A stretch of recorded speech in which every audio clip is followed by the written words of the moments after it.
Hello, everybody, and welcome to the Perchy TV. How are you doing wherever you are in this world? Hope you're doing well. Hope you are having a good time, whatever you're up to. We're going to start today's show about Richarlison.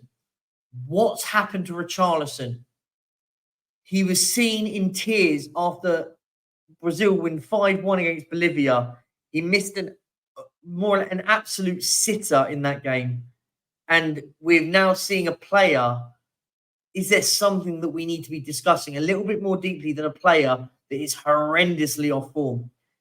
Since joining Tottenham, he has scored against Marseille, Liverpool, Fulham, Ghana, and Tunisia. Let that sink in. That's over a year of football. That's about 70, over 70 games of football. And he scored against 5 teams. Now, that's something we have to talk about. Before we do that, guys, please make sure you like and subscribe to the channel, and we will delve right into that in about 15 seconds. See you on the other side. What a fantastic run! He scored! Amazing goal by Ricky Villa. The big man from Argentina went round 1, 2, 3. And welcome back. As you know, we're going to be talking about Richarlison here. So let's talk about it. As I just mentioned, Marseille, Liverpool, Tunisia, Ghana, and Fulham. These are teams that Richarlison has scored against since joining Tottenham, including international games.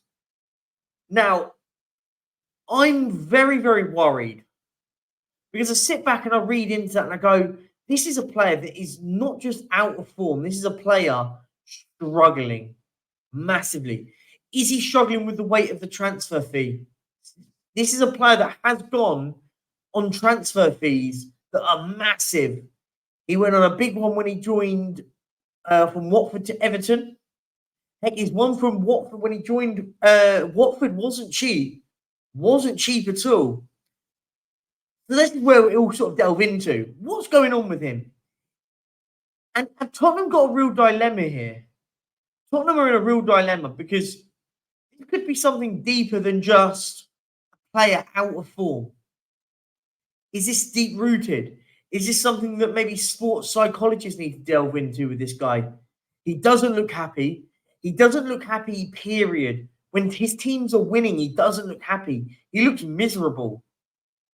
Now, as I said, it's very easy to jump down the mental health route. And I'm not doing that on purpose, but I want to explore avenues here. I've got the article from Football London that I want to read into in just a moment as well. But I just want to talk about this bit. Is there something that we should be, as a football club, we have the duty of care for a player like Richarlison? I do think so. If this lad is struggling mentally with anything, in any sort of level, we have a duty of care for him.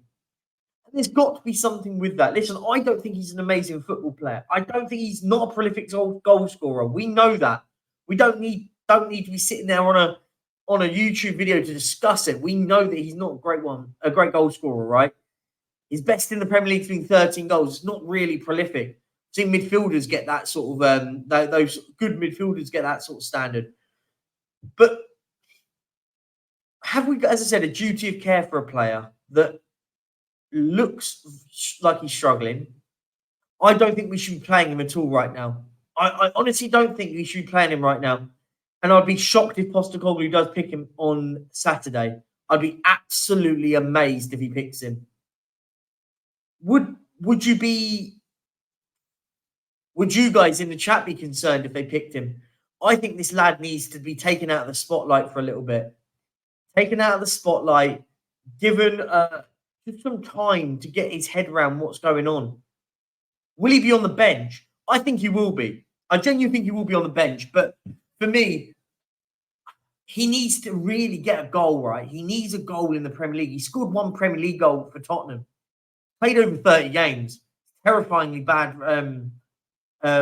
His figures are terrible. Really bad.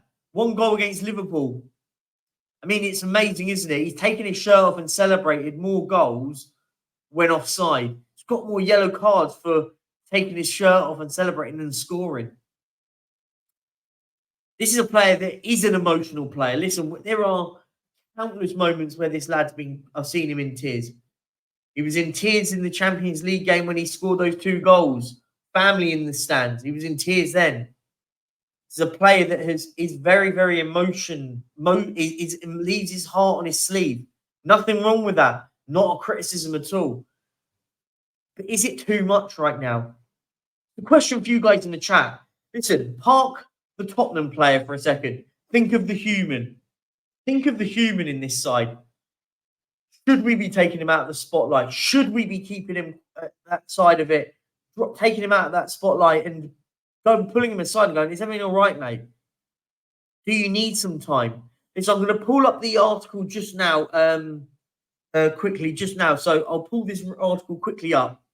It says here, this is the moment. So why Richardson cried in Brazil's win? Tottenham fear continue before Neymar moment. Tottenham, as Richarlison's poor form in front of goal continues for the national team, despite an emphatic Brazil win. They won 5-1 to Bolivia. Tottenham striker Richardson was reduced to tears after being taken off during Brazil's 5-1 win over Bolivia in their 2026 World Cup qualifier. The 26-year-old was replaced by Wolves striker Matheus Cunha, with his side already 4-0 up on the night, but was caught on camera looking distraught on the bench as his poor form in front of goal continues. He's now gone 4 games without goal for his country, last getting in the score sheet a 4-1 win over South Korea in Qatar in the World Cup, where he also got an assist. It comes to what has been an extremely fruitful patch for the forward. In his 10 matches before that for Brazil, he'd scored 10 goals with 3 assists, exactly half of the international goals so far. However, despite the first choice number 9 Brazil, Richardson is in a tough patch on form for both club and country. It is now just 1 goal in 31 league games for Tottenham since his big money arrival from Everton last summer, and only 4 assists go. After the exit of Harry Kane for Spurs this summer, the pressure is now on to turn what has been some encouraging performances into more goals. Richardson did score in his first of the domestic season with a goal against Fulham in the Carabao Cup. Match his team would have gone on to lose on penalties, but it has not been able to break the duck in the league. He's now 8 games for Tottenham since his last goal, and 12 in total.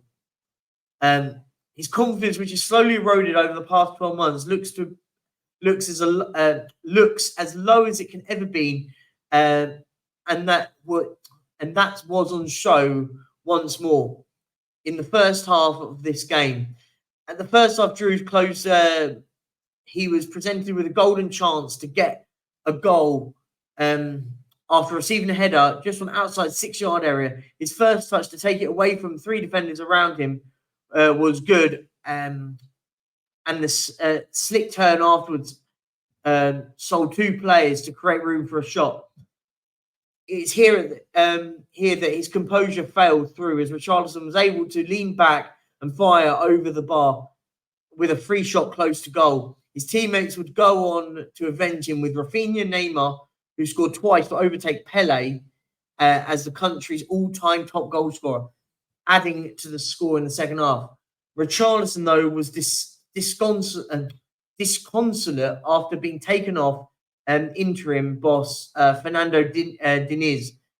Everyone welcomed him, and the fans also welcomed him, and he was applauded. The coach said afterwards, "This is a really cool thing that has awakened the fans, something affectionate. We can do everything so that he can remain calm, because he is a great player, and his ball will go in, and his ball will go in." I'm assuming he means shot. We will think about what is best for the team. I believe in him a lot. He's a great player. Today, his ball didn't go in. And he goes on. I won't continue with that. And then just to sort of talk about Postecoglou for Tottenham. Postecoglou, though, has remained positive when speaking about the man. explaining his situation after the goal against Fulham 2 weeks ago.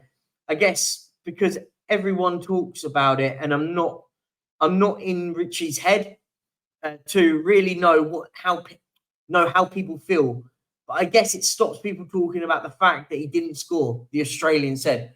So I just wanted to end on that, guys, because what do we do? What do we do, right? Is Richarlison the one? Is Richarlison going to be the guy that breaks his duck? What would you do if you were Ange Postecoglou right now? What would you do? Would you get rid of him? Potentially in January. There's links with Al Ittihad. Do you retain him? Do you go, do you know what? We're going to fight through this. And do you play him from the get-go? That's the question I want to ask you guys. If you've got to the end here, put in the chat right now. Start Richie, bench Richie. And then underneath it, keep Richie or sell Richie. Let me know in the comments, guys, what you think. I'd love to get your thoughts and understanding on all of this. On that note, guys, I'm going to leave it. Listen, if it's something deeper than just a bad run of form, the football club has a duty of care for a player like that. But listen, time is going to wear off if you're not scoring goals. All I'm going to say. And on that note, hey, guys, I'm going to leave it at that. Please make sure you like and subscribe to the channel. We're on a road to 2,200 and also on the road to 3,000.